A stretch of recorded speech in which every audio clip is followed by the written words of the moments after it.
All right, so we have 4 presenters. This is expanded show and tell where members have up to 20 minutes. We have 4 people to talk about some of their work, and we've got 4 really good presentations, I think, with some nice slides and some nice visuals here.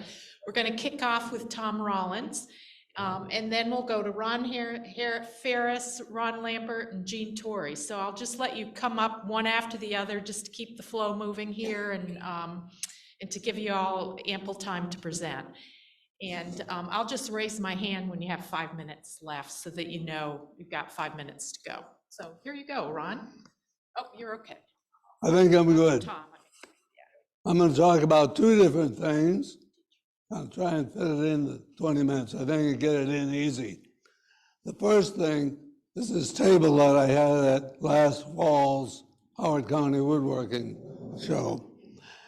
And it all started out, I had this section of wood laying outside my workshop for about 10 years. And it was about 4 or 5 inches thick. And eventually my wife said, do something with that. And I decided it was probably too thick for a tabletop, and I had no way of cutting it in half, so I ended up chainsawing it in half. And you know what that ended up with? Really, really bad, crude. And so I thought I could level it off with my drum sander. And I put it through there, and as you would imagine, it broke the belt right away. So then I made, let's go next.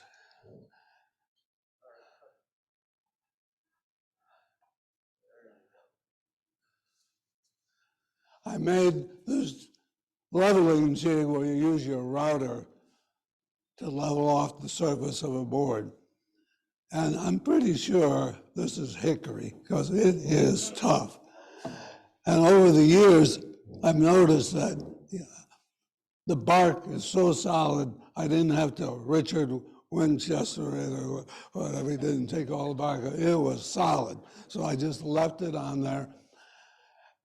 And when I started using the router over it, it was so solid that router would start jumping around, and more than once I had to turn it off. And I had to hold it so firmly, my arms would get sore. But eventually I did get it so that it was fairly smooth. And then I was able to put it through the drum sander, excuse me, and use the orbital sander to get it pretty darn smooth. There were some voids where it curled in on itself, and those I filled in with the old trick of using instant coffee and grinding it up with a mortar and pestle and mixing it into epoxy and putting it in there, and it looks pretty darn close to wood. After that, I used, let me get my crib sheet here. You know, when you get in your 80s, CRS is a real thing. I used linseed oil, let it on there for about a week and let it dry. And then I used polyacrylic, min-wax polyacrylic. And on the top in particular, I put 20 coats. But you have to put it on very thin. I used not a brush, but the foam brush. And I put it on very, and one of the benefits is that it dries fairly quickly, so you don't have to wait days between coats. After all those coats, I finished it off using wet sanding. I wet sanded the top to get it nice and smooth. And then I decided, what am I going to use for legs? I looked at the stuff like they have over at Mikasa, Sukasa. I don't know if you've ever gone to that, an old elegant city. They have some slabs, and they have wrought iron legs, similar to those. And I decided against wrought iron legs. Nothing against wrought iron legs. And I saw this article in the May-June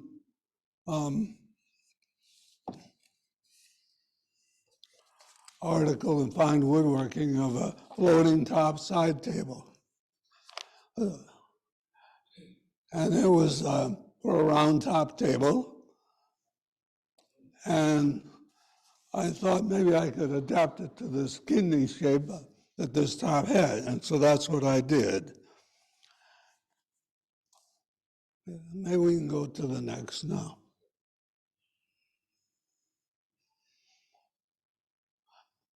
And what I did is I took a template on a piece of paper of the resulting top, and I laid out the rails where I would like them. And for the one in the magazine, all the rails were the same, all four of them, they were symmetrical. These, of course, were different lengths, but the essential thing was the difference between the top rail and the bottom rail with the leg curvature was what was essential, and that I just had to take that difference and use it on each of the four different legs. And then,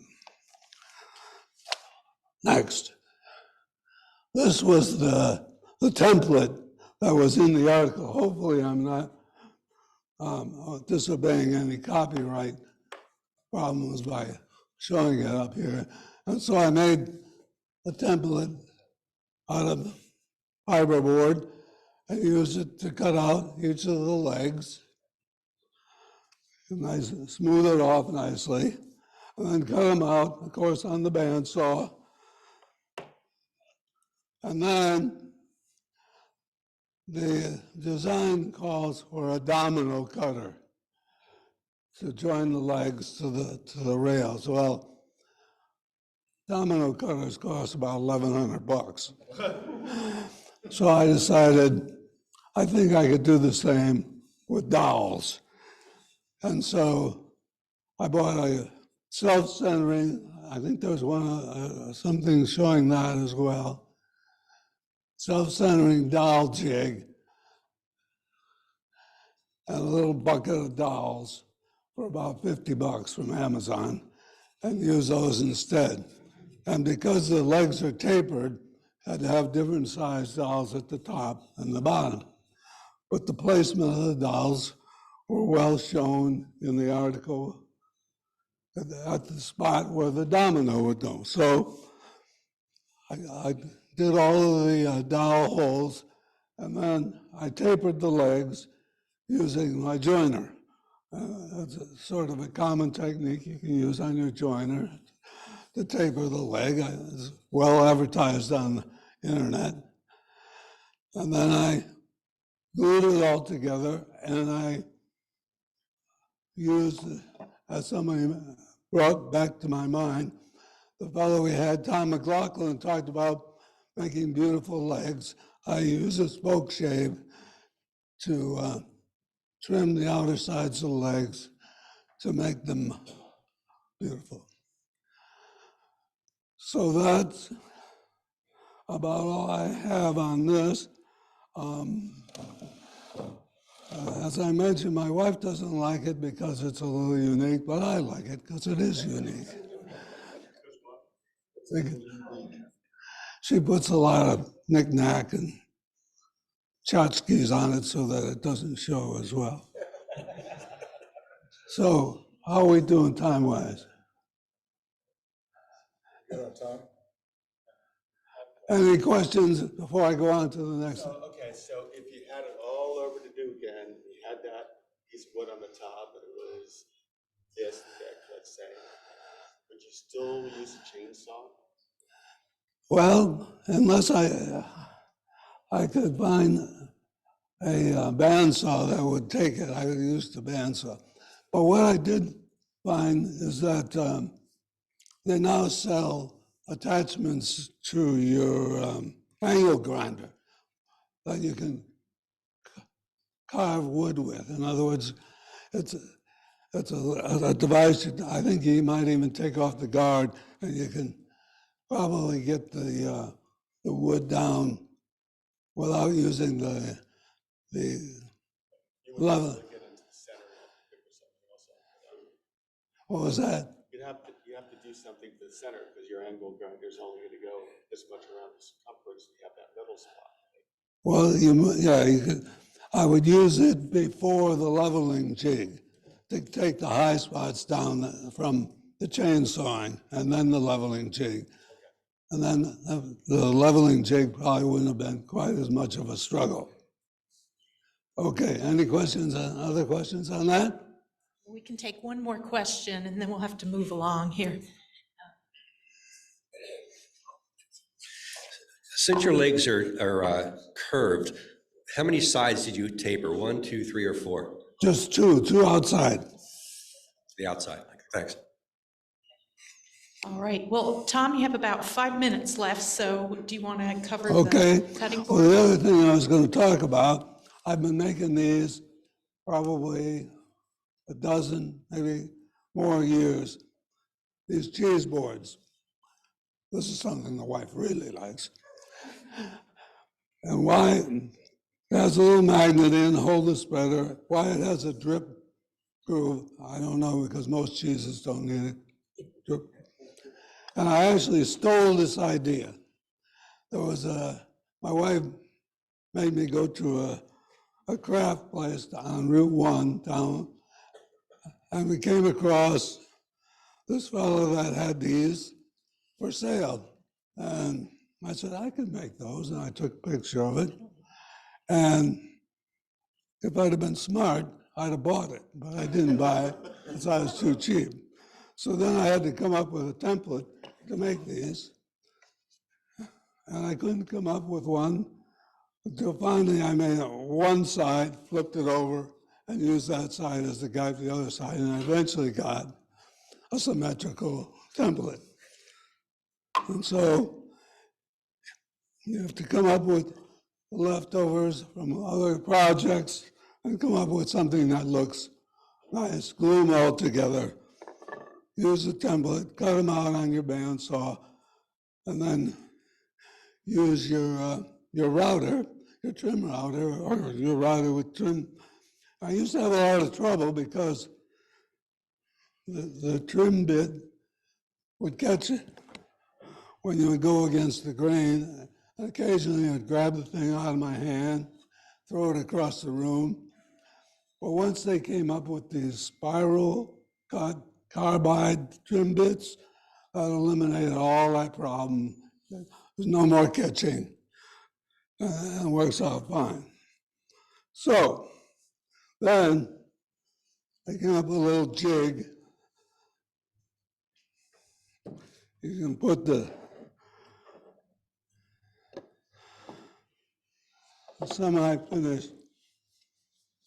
Where are we up here? Yeah. And the next slide shows this cheese board jig. Put the cheese board in it. And then we have a picture of, I put a wide base on my trim router, and then you don't have to worry about it tilting at all. You just go around the hole that I made and the slot at the bottom and create the finished cheese board. And I finish these with General Finishes. Used to be called solid bowl finish, but now they've changed the name of it, same stuff, wood bowl finish. Right. Any questions? By the way, I've probably made one more story. Probably made 30, 40 of these over time.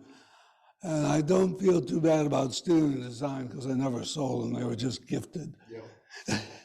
Except once, my wife drive me to a birthday party of somebody she was working with.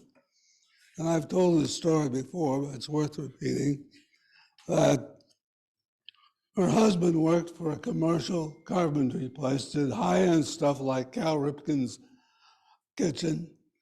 And he said, oh, that's nice. You know, I bring wood home all the time and burn it in the backyard. He says, why don't you stop over and I'll give you some wood. And he worked across the street from M&T Bank, Ravens Stadium, back in the industrial area. So I went over there on a Saturday, and he filled my pickup truck with wood that, you know, that they buy a bunch and they make a kitchen or whatever, and then they have leftovers. And as a matter of fact, that's where this was the last piece of what he gave me. And he said, whenever you need more, let me know, and I'll fix you up. And then the guy died of a heart attack. Now I was in heaven, and then, Well, thank you so much, Tom. It was wonderful to get some insight into your work. So next we have Ron Farris. We're going to have you give up your mic. So that, sure. okay. Here we go. Yeah, great. Thank you. Do you want to?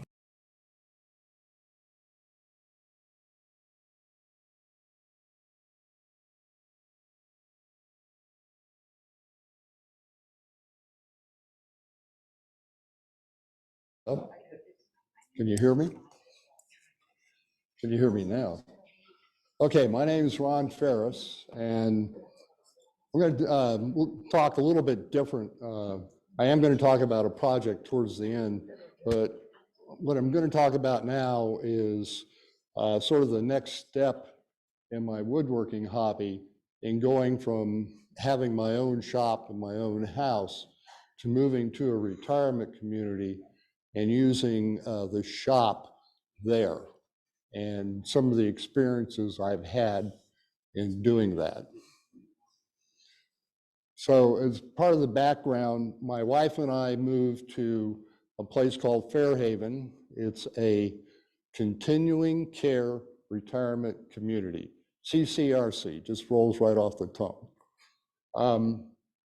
It's a small place. There's less than 300 residents. They have apartments. I think there's 4 different apartment buildings there, and there's maybe 100 some odd cottages, which is what we moved into. And that's one reason that we selected that place, is my wife did not want to live in an apartment. She wanted to live where we had a front door, outdoor, and ground level, and that's a cottage. And then they also have a very few villas, which are kind of like a duplex in some cases, and then there's a few that are more like a single family home, and 1 or 2 even have a basement with them. Let's see. Okay, so it's located in Sykesville, Maryland, just across the line from Howard County. I don't know if you're familiar with Sykesville. Somebody mentioned the Sykesville lumber mill, which I didn't know about. I'm going to have to check out. And it's run by an outfit called Axe, which is has a number of different CCRCs around. There's one in Frederick. There's some on the Eastern Shore. We looked around at other places, including Charlestown, which is in Baltimore County. It's huge. It's got 2,000 residents. So anyway, but one of the key requirements I needed was the fact that it had a wood shop, and it did. And in fact, before we moved, I talked with the manager of the wood shop just to find out, since I was selling off my shop, if there was anything that I had that could be used in the shop. And there were a few things. I had a tabletop drill press, which they wanted. I brought some drills. I actually sold a few things I wish I hadn't sold, to be honest with you. So anyway, the shop itself, there's another organization here. It's called the Fairhaven Residents Association, the FRA. And they're run by the residents. And so almost all the different activities that go on there, including the wood shop, is supported by the FRA. And in fact, they give the wood shop money each year so that we can buy supplies or new equipment. This year, we're looking to get a new compound sliding miter saw to replace the one that we have now. So one of the things is that once you become a member, and I'm a member because I own a key, so now I can go anytime I want, is that when a resident comes in and needs something repaired, then you're going to repair it for them. And the way it works is the resident will pay for any hardware that's needed to do the repair, and then we charge them for our labor. And the typical charge is $5 for a half hour, $10 for an hour. That money doesn't come to us. It goes to the FRA and then goes into a fund and comes back and helps fund the wood shop. But you do have that requirement when you're there that you drop what you're doing and try to assist the resident and make the repair if you can. The other thing is the wood shop's open to residents to come in twice a week, Tuesdays and Thursdays, 10 to noon and 1 to 3. And there's 4 primary members right now in the shop, and we each take a turn being in the wood shop in those hours so that if somebody comes in, we can do it. It also tends to be the time that you get a lot of your woodworking done as well. One of the things is when I first moved there, I've had a farmer neighbor and he was saying, you know, people do die. And when I started, we had 5 people. And so in this past year, one of them, Bill Jones, passed away, which is unfortunate. So anybody interested in coming to CCRC, we're looking for another member or 2 into the wood shop.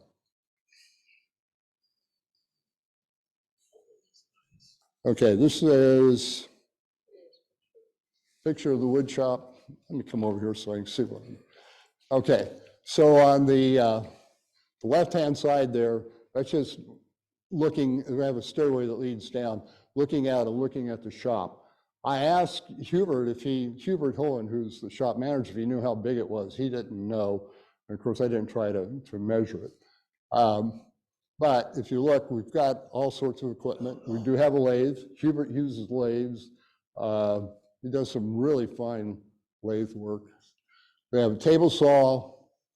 We have a floor 6-inch joiner. We have a planer, a drum sander. We also have a bandsaw. We have a floor length drill press. We have a chop saw. And then there's all sorts of different hand tools. And also in this left-hand corner up in the back there, that's all different types of hardware. Screws, brackets, you name it. Unfortunately, we have far too many slotted head screws, which I absolutely hate. So they've been there a long time. And then in the lower right is, we do have 2 scroll saws, and one of the members is Mary Drake. She does a lot of really fine scroll saw work. Okay. Okay, so my experience since moving there has been that I probably have done more woodworking in this past year than I did in the preceding 5 to 10 years. And part of that was due to the fact that we moved into a new place and there were a number of things that we wanted. And one of the first things I built was this hanging coat rack. It's about 40 inches wide. We did not have an entryway closet, so we wanted to have some place where we could put our coats. Next thing I built a little round table based on plans from Craig. This one actually I brought in as a show and tell piece. And then some small things, coffee mug, tree, watch stand. I built for wristwatches, a bracelet necklace stand for the wife. There was a side table I had been working on before we moved, and I brought this stuff, so I finished that off for the living room. And then, if you remember, I built the bathroom cabinets. I brought those in as show and tell, designed to hold 4 rolls of toilet paper, but you can squeeze a 5th one in. All right, so other projects. So this is where the transition began for me. Okay, so we need to help residents if they need anything repaired. But also what happened is that sometimes they come in and they want something built. And so one of us will build it. And so the first project I got was a library table. We have a library there. It's funded through a separate funding stream. There was a bequeath somebody did for that. Anyway, the librarian wanted a table for the library. I'm going to talk about making that in a minute. They got a theater group together and they needed some backdrops for a play. So I designed that and had help building that. And these were 4 panels that were 4 foot wide by 8 foot tall that was set up for that play. Right now I'm working on a table for a resident that he wants to hold his printer, plus he has 2 tower computer servers to put on. And then upcoming, and this one got me a little worried, one of the residents wants she said she wanted a blanket chest, but it's for clothes, but it's not small. She wants it to be 54 inches wide, 4.5 feet, yeah. Fortunately, it's only like 20 some odd deep and then 30 inches high. And as you probably know with the shop here, space is at a premium. And so it is in this shop as well, especially with 4 of us working. And then we do repairs. One of the biggest ones I had, one of the residents had pulled over her grandfather clock when she was trying to move the chains. Fortunately, it wasn't a big one, but it knocked the top off. So we glued the top back on, delivered it back to her apartment, and I made sure that we got a strap in so we could attach it to the wall so she wouldn't pull it over again. And then several chairs, people come in, broken rungs in the chair, or this needs to be tightened. And another person had a small game table, okay? All right, so the library table. So 5 minutes. I was assigned this project a year ago. It needed to hold electronics. I talked to the librarian and the space that we needed, it was 40 by 20 and then 30 inches high. And that was based upon a desk that she had in the space that we had to put it in. Instead of, I made drawings, which I have, but I didn't know whether she would relate to that. And so I stole an idea from a year ago here. We talked about making a prototype. Well, I didn't really have the materials to make a full-scale prototype. So what I did was I made this. This is 1/4 size of the table. So I could take it, go in and show her what the table would look like. And it had all the features, rounded corners here because it would stick out. We didn't want people hitting it. And then a notch in the back for dropping down the cords for the electronics. Okay.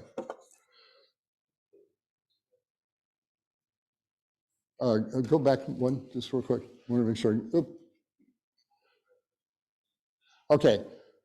Biggest challenge I had was getting used to working in the shop and the tools in the shop.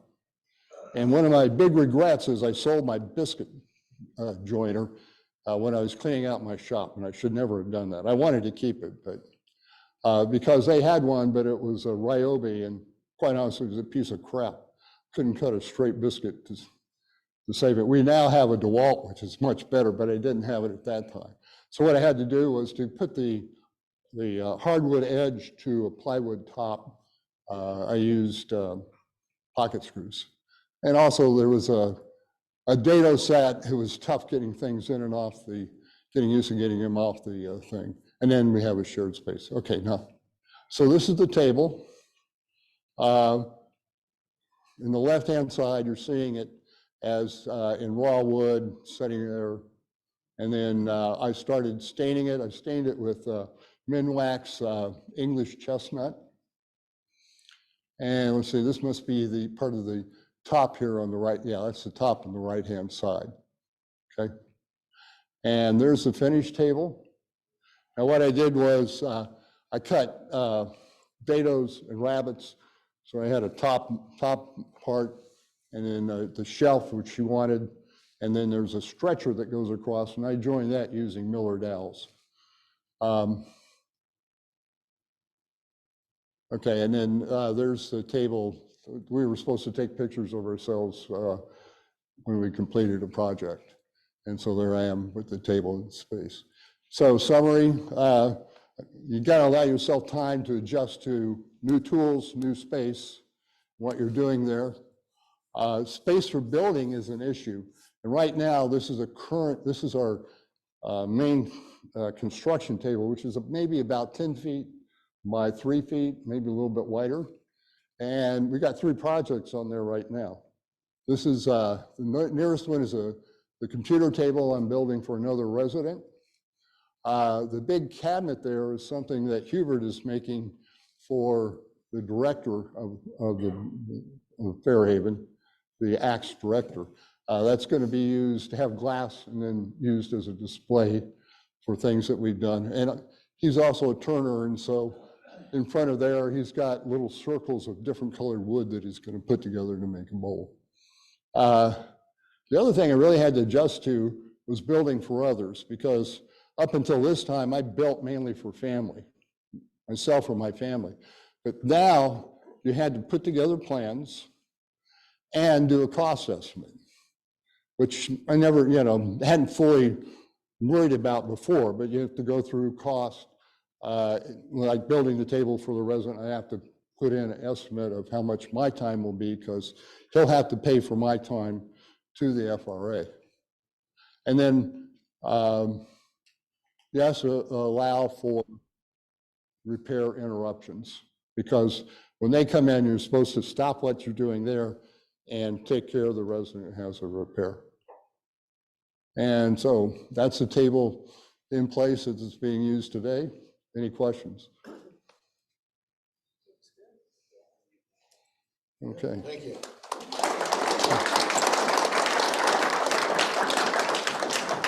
Actually, I do have one question. How Yeah. does your shop handle liability issues? Yeah, I don't know. No, I really don't know. There is some concern for that. We had one person come through who was thinking about moving there. He wanted to use his shop before he moved. And he said, nah, no.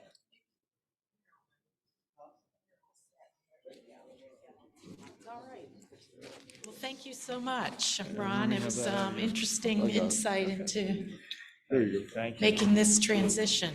So next up, we have Ron Lambert, who's going to be talking about converting an oak bed into a sideboard.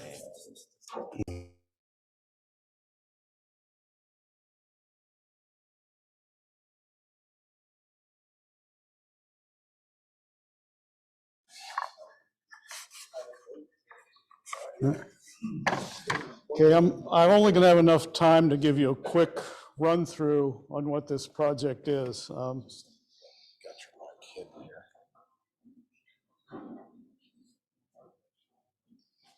Is that better? Okay. Like most woodworkers, I really love it when somebody comes up with something different to do. In the past, it's been projects that my children or grandchildren have wanted. This time it came from someone in my church that said, I've got this old oak bed and I want to turn it into a sideboard. And okay, sure, I can do that. This is the starting point. This is this old oak bed. It's not in terribly good shape. You can see the cleats for the bed slats were broken, and she said, I'm never going to use it for a bed, and rather than take it to the landfill, I'd like you to make something out of it.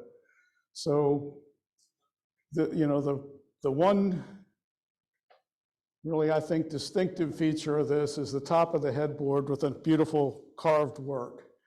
So this is what I had to work with. So other than that top part, this is basically it. Tongue and groove pieces of wood. Everything is slightly thicker than wood we use today. So this isn't 3/4, it's like 13/16. And that turns out to be pretty important.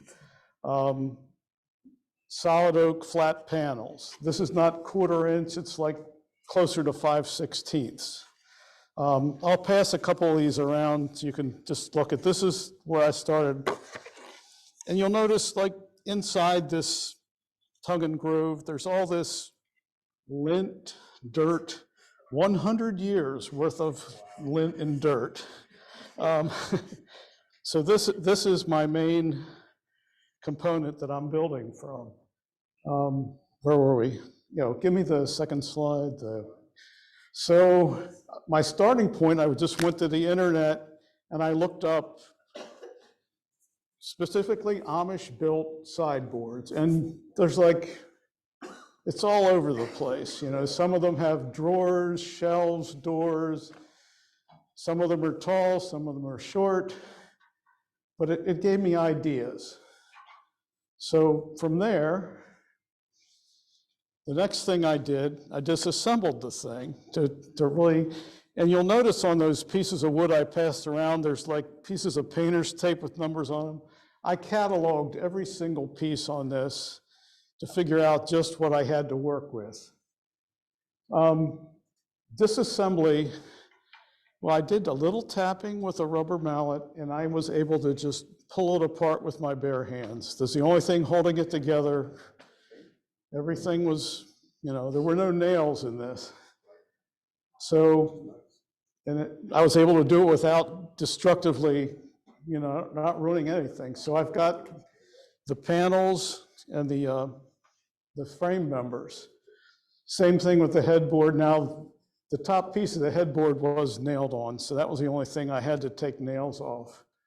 So I've got these pieces of wood. Next slide. And the other thing, the side rails, they had like a decorative end. And the other part is just the bed slats. So that's my raw materials. Next thing I did, I came up with, this is more of a cartoon, it's not precise, but I came up with a concept and I went back and forth with the owner. She did not want any drawers because I had some designs. She didn't want any drawers. Shelves and cabinets are fine. So I came up with a concept with kind of a cabinet on each side, shelves in the middle. For the bottom shelf, I mean, you notice on some of the examples, they have like a solid wood shelf. I decided to come up with something which I actually constructed out of the bed slats. I thought this looked a little lighter too than the solid thing. And the other kind of detail on the side, I used a piece of the side rails to make that little curved part on the bottom.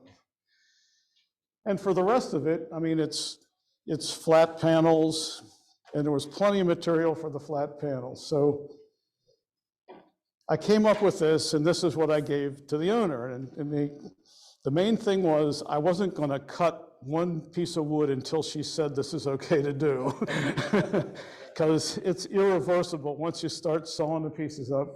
She loved this idea, so I moved forward with it.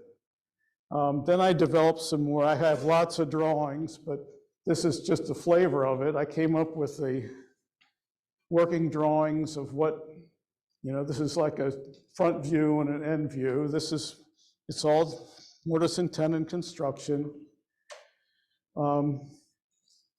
This is kind of where I am right now, almost. And I think most of the work really is building the main frame. So all the mortises and tenons are done, the main joinery is done, and that's how the headboard piece is going to sit on the top. Some parts I had to use new wood, I knew that. And actually that's the other purpose of cataloging everything. I was able to come up with a pretty accurate estimate of how much additional wood I would need. And I presented, the owner with what it was going to cost for the supplies for this. As a front view, I hadn't cut the profile in the rail yet. That's actually done now. And that's a side view of what, and that's,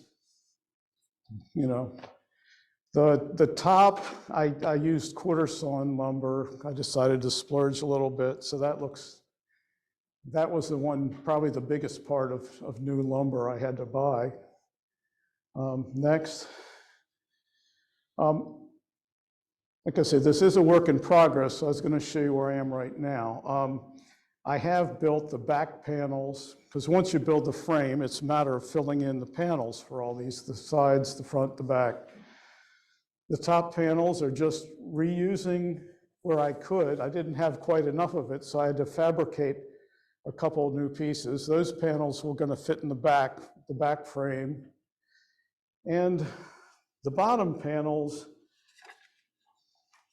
well, the consideration in this whole thing, there is not a scrap of plywood in this entire thing. It's all solid wood. So I've had to do a lot of consideration of wood movement. So all the flat panels are floating, so that should be okay. I had to come up with something for the bottoms of the cabinet. So I've got, this is just a sample that's not full size.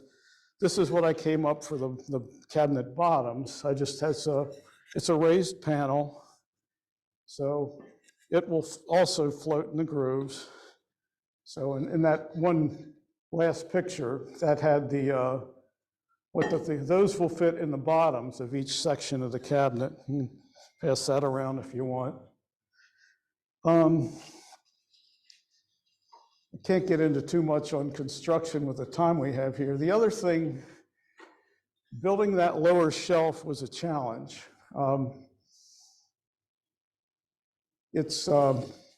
I built that, I cut the pieces out of bed slats. And so I made like 28 of these. So, and I wanted to space, uniform spacing. So putting this thing together was a bit challenging to make it. So if you can pass that around. Next slide. So I came up with this jig. It's a real highly expensive jig made out of 2 furring strips and scrap wood. But it was spaced to allow the spacers to allow uniform space between each of the slats. And I needed to use this to fix the slats in place when I assembled this thing.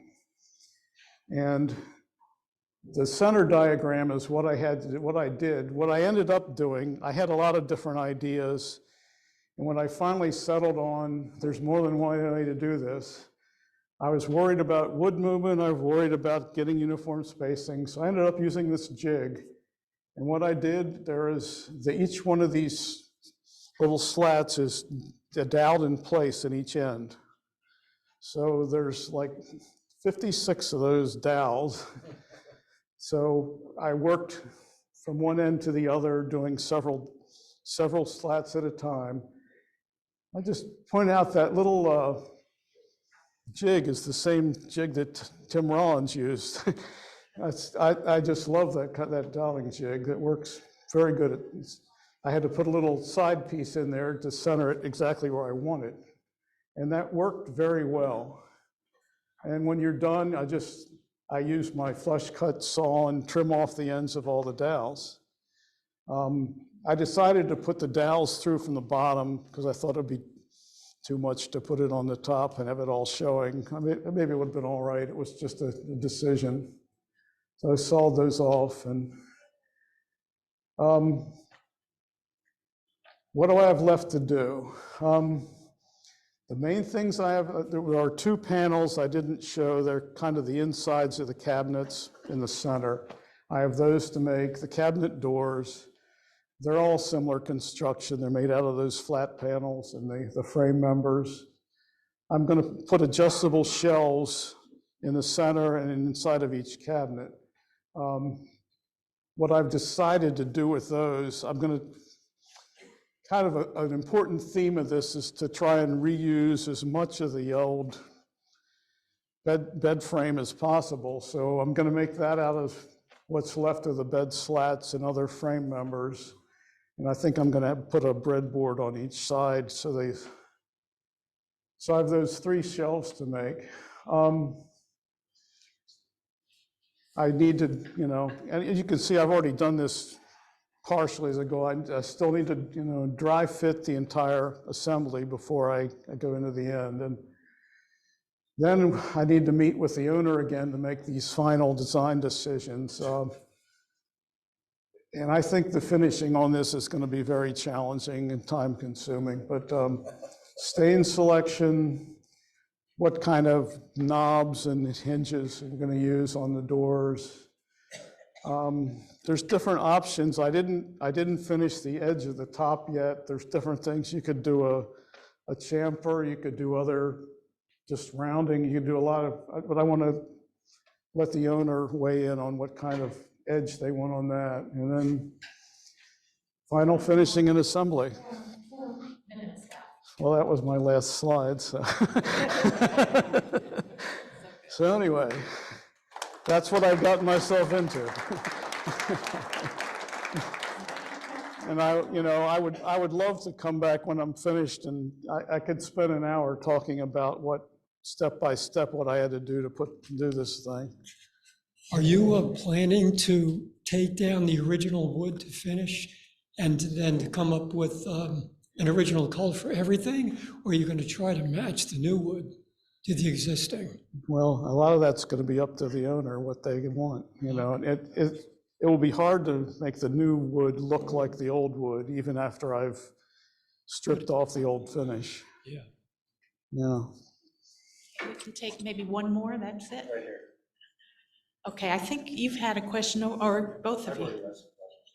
Okay, so who had a question over here? Do you think this was going to be cheaper? I don't think cheap came into it at all. It was, I mean, furniture like that doesn't sell for much. It's not valuable as an antique, but it was sentimental family value, and she wanted to keep it. And to me, that carved top portion is the most, I'm sorry. Why did she not want drawers?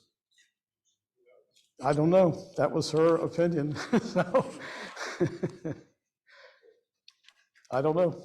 That was. All right, well, thank you so much, Ron. All right, thank you.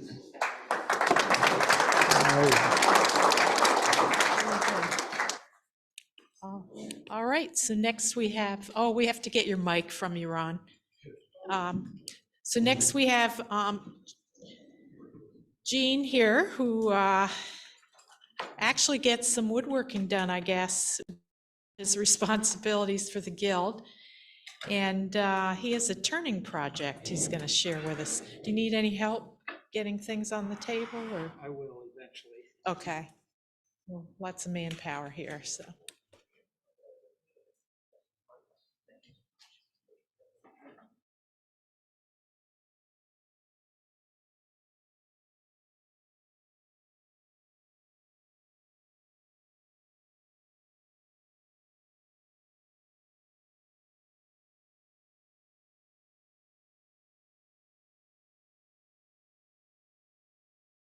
Okay, Yes. all right, good. Matt, can you stand up real quick? This is Matt Radke. Matt's in charge of our repurpose committee. Matt and I have collaborated on some wood harvesting, most of it coming from Howard County. And Matt is here today with some English elm that comes from Belmont Manor. And I'm going to be showing some live edge turning, thanks Matt. I'm going to be showing some live edge turning methodology that I use. Doesn't necessarily mean it's the only way, doesn't mean that it's the right way either, actually.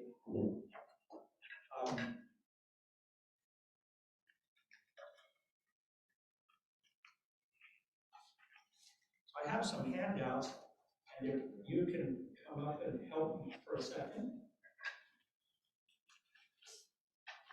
One here and one over there on that side. So I'm handing around some elm shavings from turning. And one of the things that I like about it, reach in there and grab it and feel it a little bit, take a smell. Like walnut, it has a pretty distinct aroma to it. And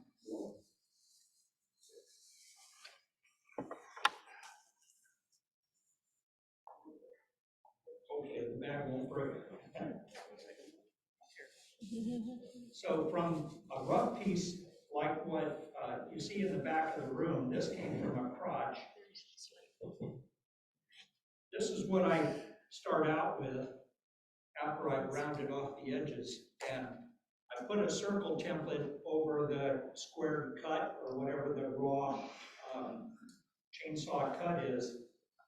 And after rounding it, I know where the center is down here, but if I'm going to do live edge, this is the foot. So this side is going to go towards my headstock and be what I have to mount to. So as you can see, this surface right here is not flat.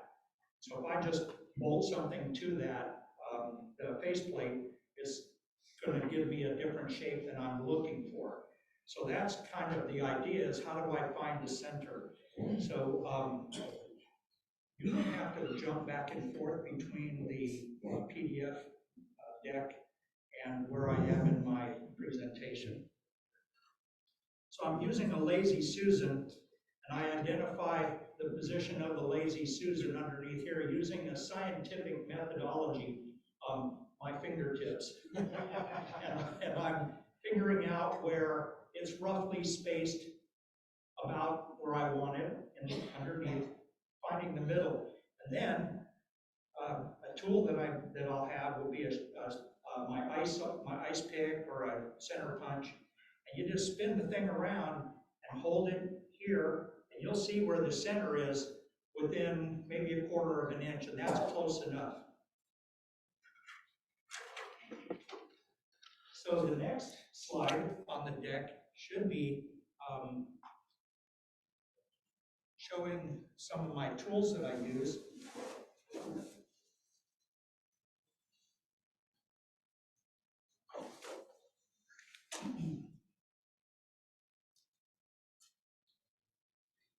So most lathes come with a faceplate. Mine came with this faceplate. My lathe is able to have the headstock run all the way to one end, and I can turn a bowl that's 40, 50 inches in diameter, whatever the center is, all the way to the floor. So I have another faceplate that's a little bit bigger, and if I went to something that gigantic, I'd need to build a board or something that I could attach to the faceplate and then screw to the wood.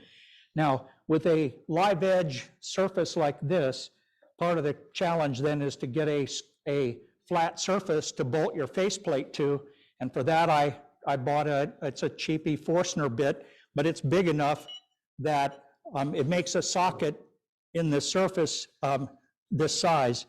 So you might think, oh, just take it to a bandsaw and cut into it a little bit.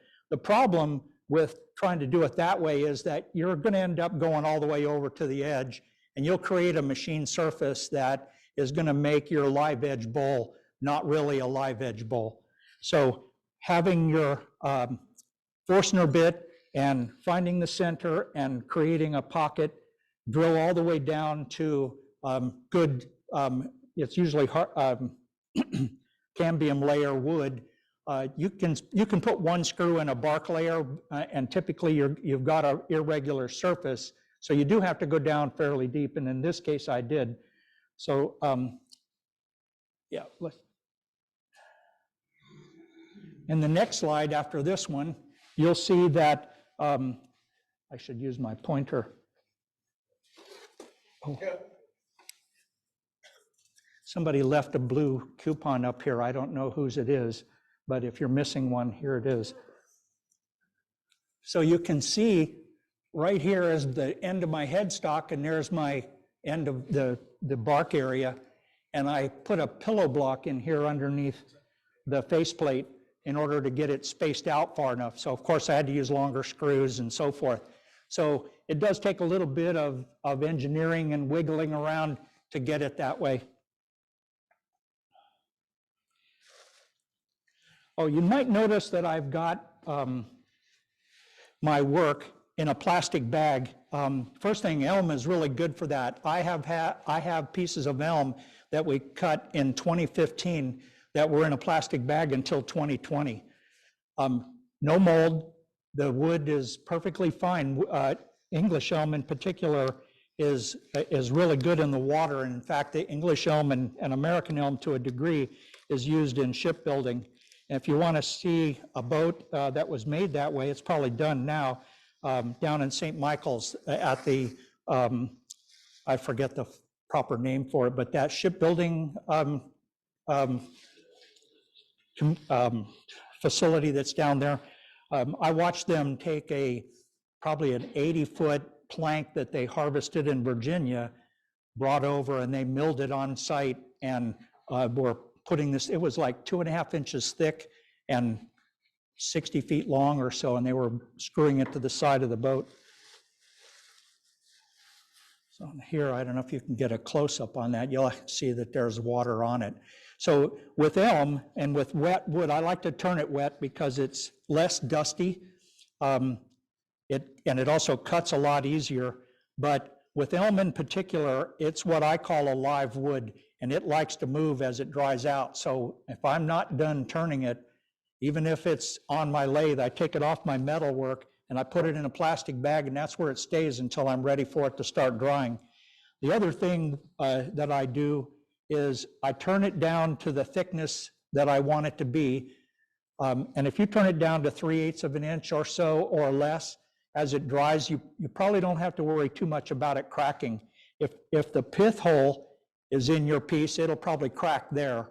But if you don't have the pith showing, as is the case in this particular one, I don't have a problem with that. I want to get this back in the bag because this room is really dry, and the cups that I did, they sat out for 25 minutes and they're already getting dry. So I'm going to pass this around, be quick about getting it around the group.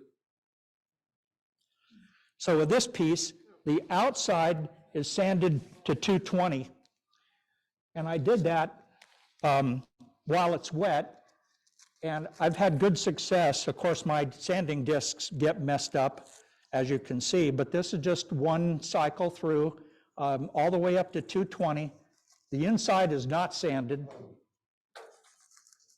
And typically what happens then is after the bowl dries, and I'll tell you about my drying method in a minute, after the bowl dries, I then only have to just lightly hit it with either 220 or 320, and depending on the size of the bowl, the contour of it, 10, 20 minutes of sanding and it's done. And I might either put oil on it if it's going to be used in food, or I'll put a different sealer on it if it's going to be an art bowl. Where are we on the slide deck? The foot. So can we bring up so here you can see I've got some labels on the photo. When the foot is turned, you have to make the foot deep enough that it'll go into your chuck jaws at least 2 rings in order to get a good grip. And it does depend on the design of your chuck jaws. Where's the rim that cuts into the foot? So with this particular size bowl, this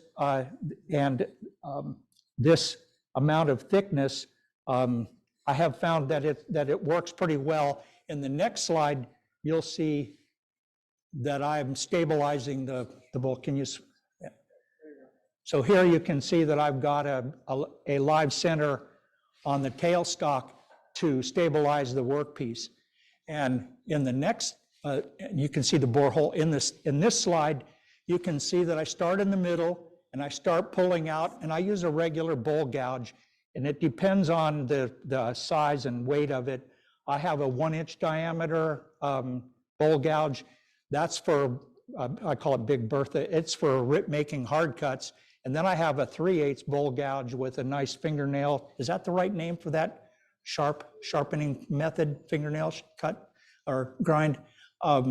That's what I'm using here in this case to start pulling the inside depth out. And I want to get out to the rim. So let's go to the next slide.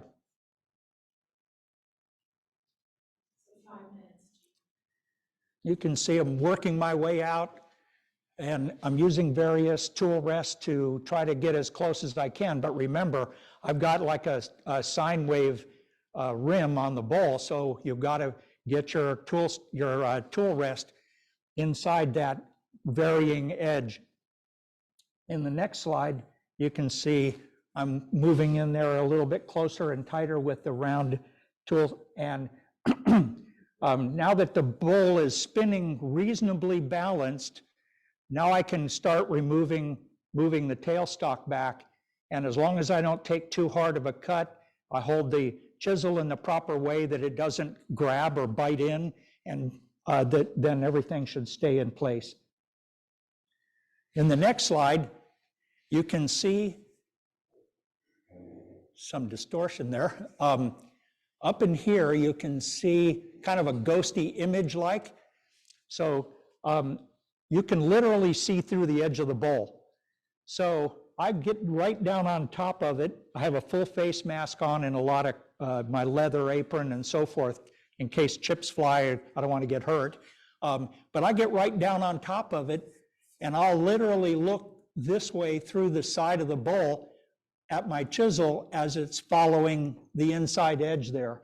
And you can see it cut. The air gap in the live edge is you're seeing right through the wood.